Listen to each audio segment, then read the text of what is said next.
Dave, it's absolutely amazing to have you here with us today. For everyone who is listening online or watching us on YouTube, tell everyone who you are, what do you do, and where do you do it? Well, first of all, thank you very much for having me on the podcast. It's a pleasure to be here. I'm Dave Rogers, the Business Explorer, and I run my own consultancy coaching business. I'm also a TEDx speaker and also an author. And I work with business owners and leadership teams across the UK, helping them step back from their day to day, see their business a little bit more clearly and make better decisions off the back of it.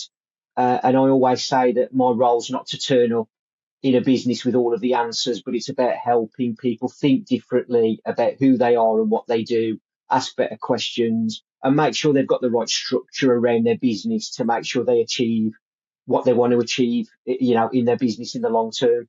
This sounds amazing. So what types of businesses do you work with? Well, I'm pretty industry agnostic, and the best examples I can give is probably the polar extremes of the businesses I've worked or either worked with or have worked with in the past. So it ranges from a family-owned riding school local to me to 150 million pound turnover tech companies and everything and anything in between, really. And that's what I enjoy about what I do and how I can help people is that it's applicable across any business of any size in any industry. So it sounds like very varied. How did you get into this then? Yeah, so I'll try and condense 30 years of business experience into as short a period as possible.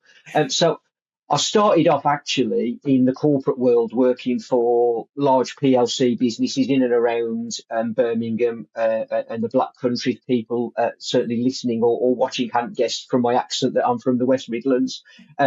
Businesses like MG Rover, Mitchells and Butlers, Tarmac, Marston's. And in those businesses, that had all taught, you learn a lot about processes, policies, systems, the way to do business.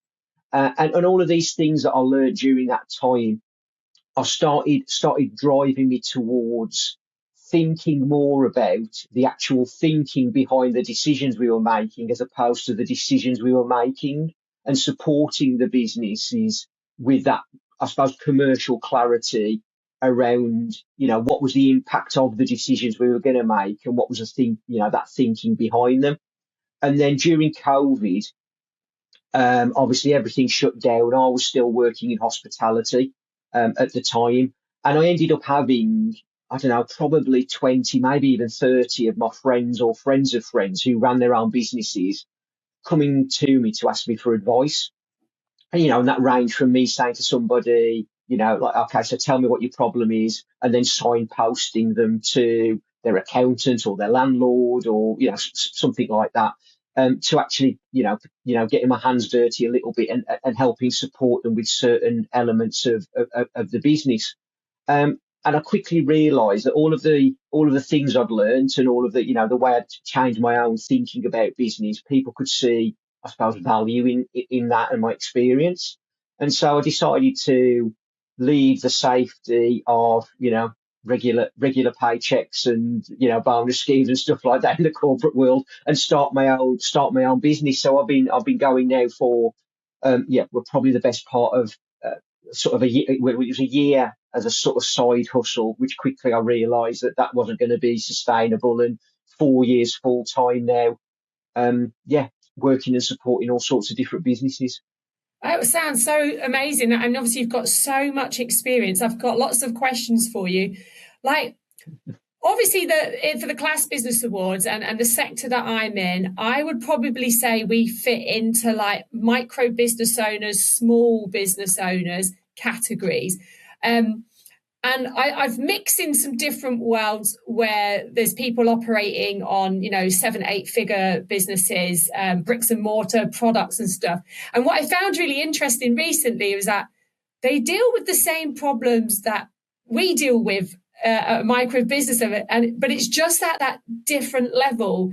Is that true? Like, because from what I gathered when I was there for this one day, I was like, wow, that is actually the same problems. They're trying to solve the same problems we are, but obviously they've probably got, far more resources and stuff than we have. What do you see?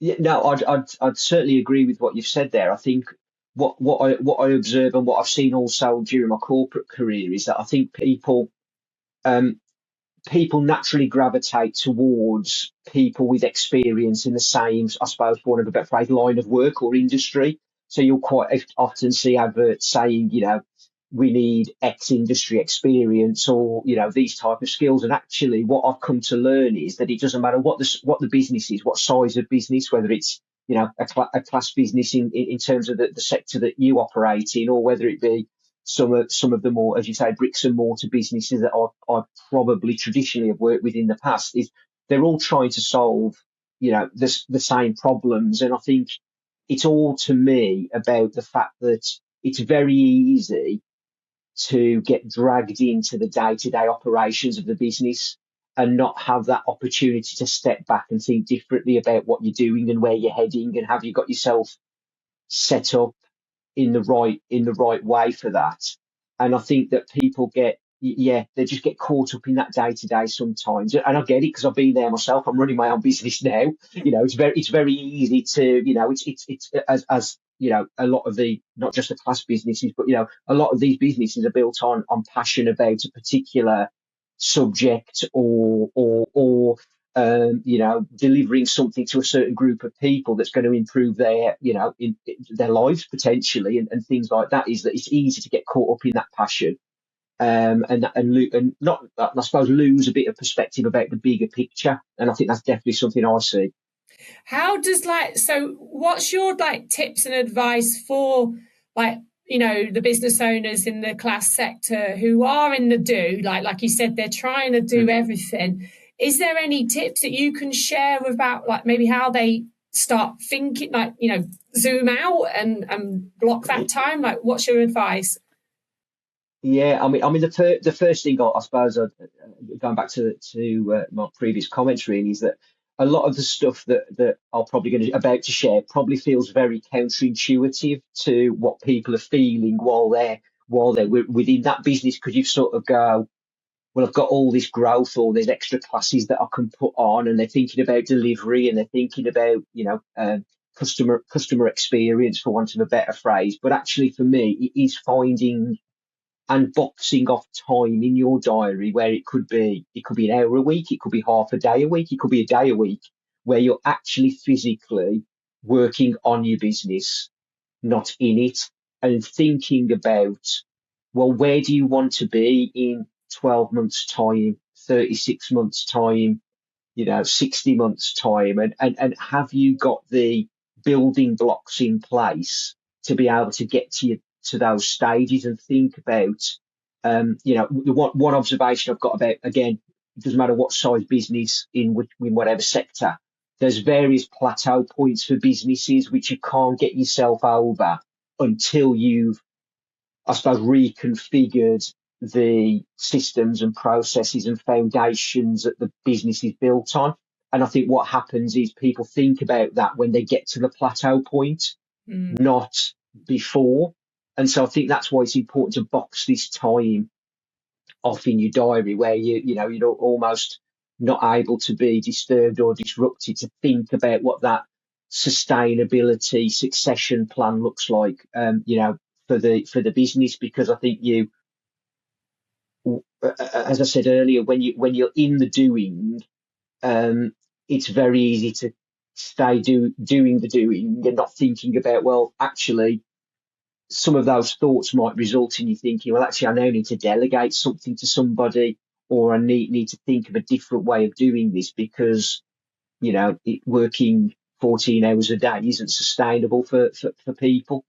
And I suppose it's that, if I had to summarize what I've just said as sort of one real key tip, it's that, taking the time to step back, because I think the clarity that brings to you, it actually helps start resolving some of the problems that you don't think you can fix because you're stuck in the doing. Mm. And what's the and you mentioned blocks, like foundational blocks. Like in your view, what are those blocks? So for me, I think it all tends to be what I describe as the unsexy side of business. So it's sort of the things that people go, oh, I don't really want to think about what system I've got to, run my CRM on, or my accounting system, or an HR system, or registration systems for clients and customers and things like that. But actually, it's those things to me that if you get those right at the beginning, and you might need to put in, if I'm going to be honest, you might need to put in a disproportionate amount of cost into the business, versus the revenue that you're generating. But actually, in the long term, that's going to be a lot more beneficial for you than waiting to the point where you've really got to do that. And I think it's the same as well. So not just sort of those sort of system resources, but I also think people resources as well. And I think what I see is a lot of time is businesses where you get to that next level of growth, and it's very counterintuitive to be going, well, I need to invest more cost in the people that are supporting my business early, because it's eroding my profit and it's eroding my margins. But actually, by doing that now, you'll get to the next level of sales a lot quicker than you probably would have done beforehand. So for me, that foundational sort of block is all around systems and processes and actual people that you've got supporting your business. Yeah, I think most people, like, when they actually think that they need to like outsource or delegate or employ teachers or whatever it is, by that stage they should have already done it if they're actually thinking about it. And Exactly. yeah, and I think a lot of the like business owners that are in the sector that I support, a lot of them are like solopreneurs. So they're trying to, like, they are the HR, they are the finance, they are the marketing, and having to try and think about buying back their time so they can focus on the things that actually move the needle in the business, which is probably, I would say, Yeah. the sales generating activities. That's what they should focus on. Is a difficult concept when they're just starting out. But I suppose it's like, if you got it's just that starting point, isn't it, of like taking themselves out of the business, having a think about where they're going. Like, I'm always about Yeah. mission, vision, values. Like, why? Yeah. Like, why are we doing Yeah. this every single day? To push ourselves out of well, it's Yeah. just to get people Uh, to think, because otherwise you just end up bobbing along. Yeah, and I was just going to add, as you were thinking, as you were talking, then it's for me, it's uh, I remember doing Stephen Covey's Seven Habits of Effective Management many, many years ago, and the thing that I always come back to is start with the end in mind. And I don't think we, as naturally as business owners, you're that excited about starting the business, or growing the business in its early stages.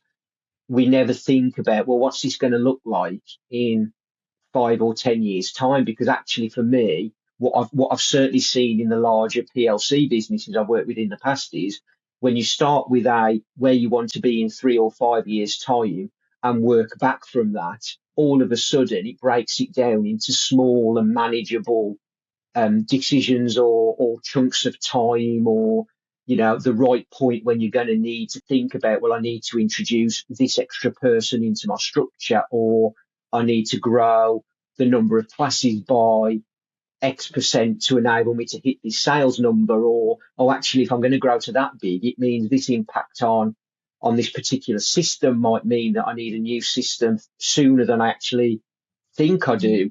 And so therefore people start making what I would say is better decisions about the long-term sustainability of the business, because there's enough stats bobbing around about how many businesses start up in the UK, and then unfortunately how many businesses then are failed within a certain period of time. And I think sometimes I look at that and go, well, actually, is that because that thought process, or the stepping back from the business, hasn't been allowed, and therefore they've made shorter term decisions which actually have impacted the long term sustainability of the business.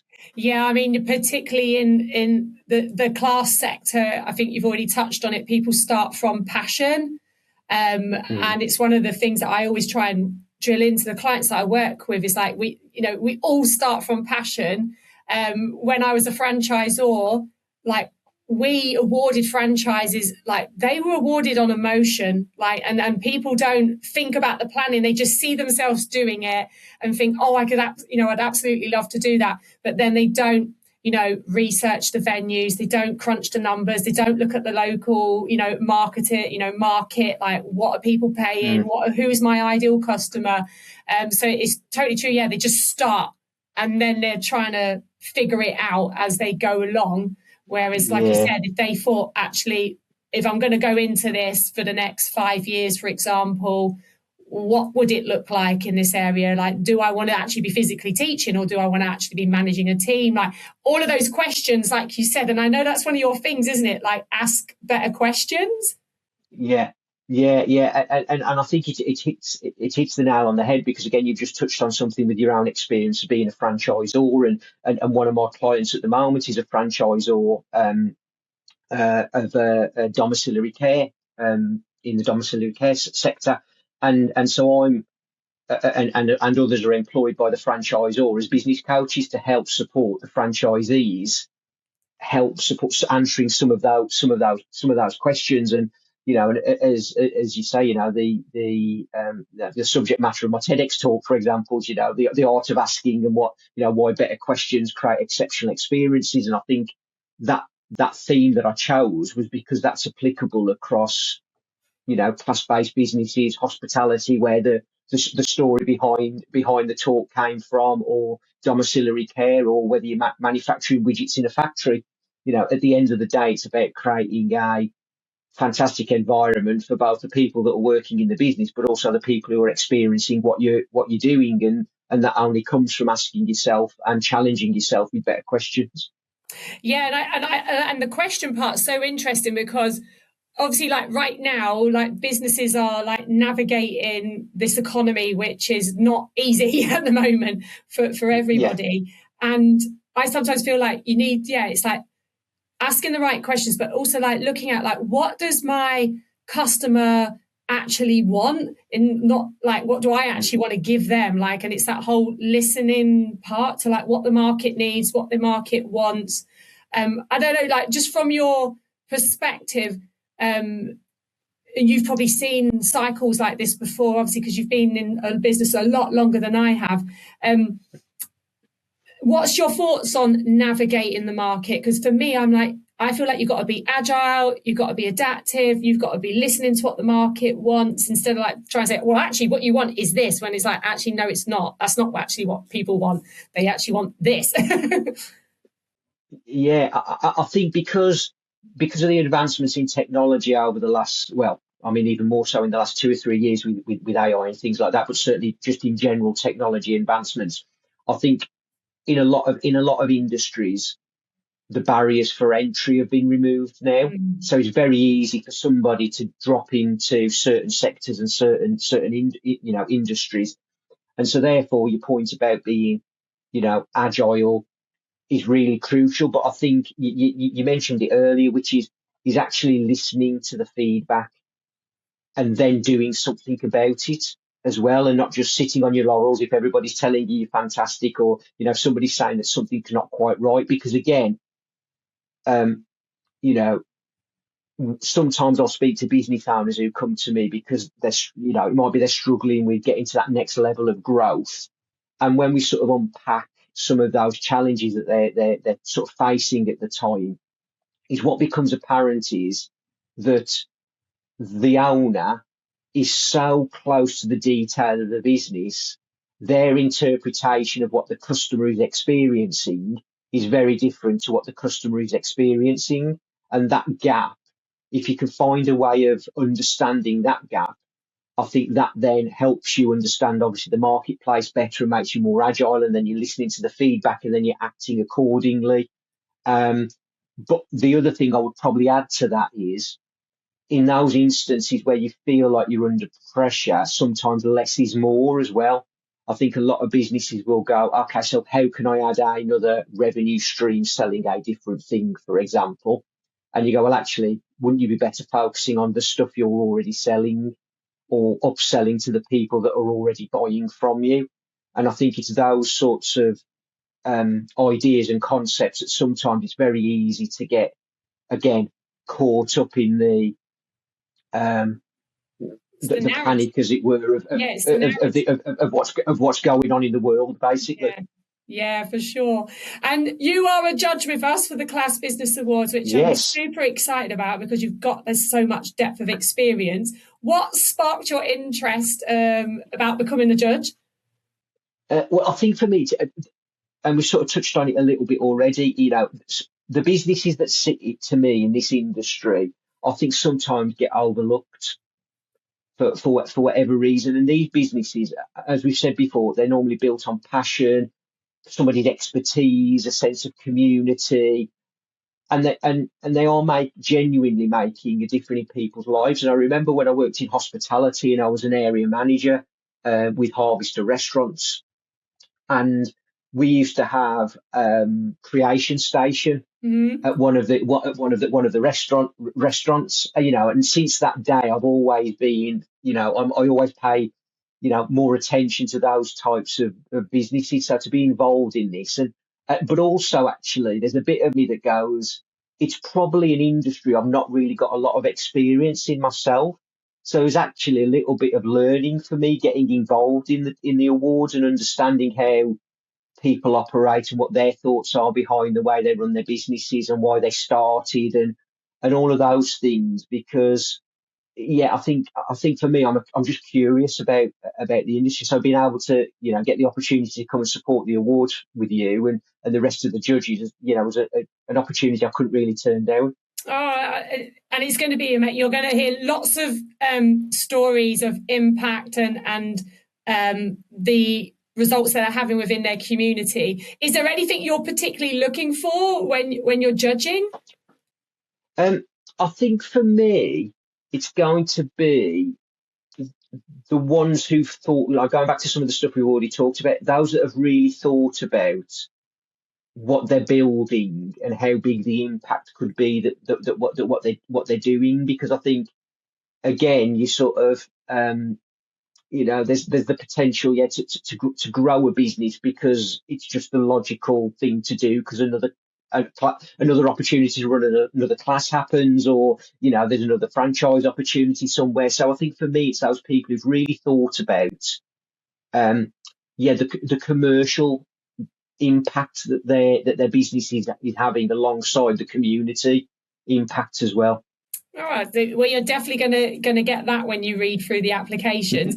And if anyone wants to connect with you, where's the best place? Where do you hang out? So the best places to find me are either on LinkedIn, where I'm Dave Rogers, the Business Explorer, or Substack, where I write every week, sharing insights and thoughts and observations about the world of business. And again, you'll be able to find me as the Business Explorer on Substack. Cool. Substack seems to be really growing at the moment, isn't it? It's just a new way of building an audience, like communicating with your audience. I follow a few people on Substack, so I'll come over and connect with you there. Oh, Dave, it's been amazing to chat with you today, and I'm really looking forward to meeting you on the 10th of October at the National Conference Centre, where it's all going to come together for all this work that we're doing this year to spotlight the sector. But thank you so much for your time today. And thank you for the opportunity, Chris. It's been a pleasure chatting with you today. And again, looking forward to seeing you and meeting you properly on the 10th of October.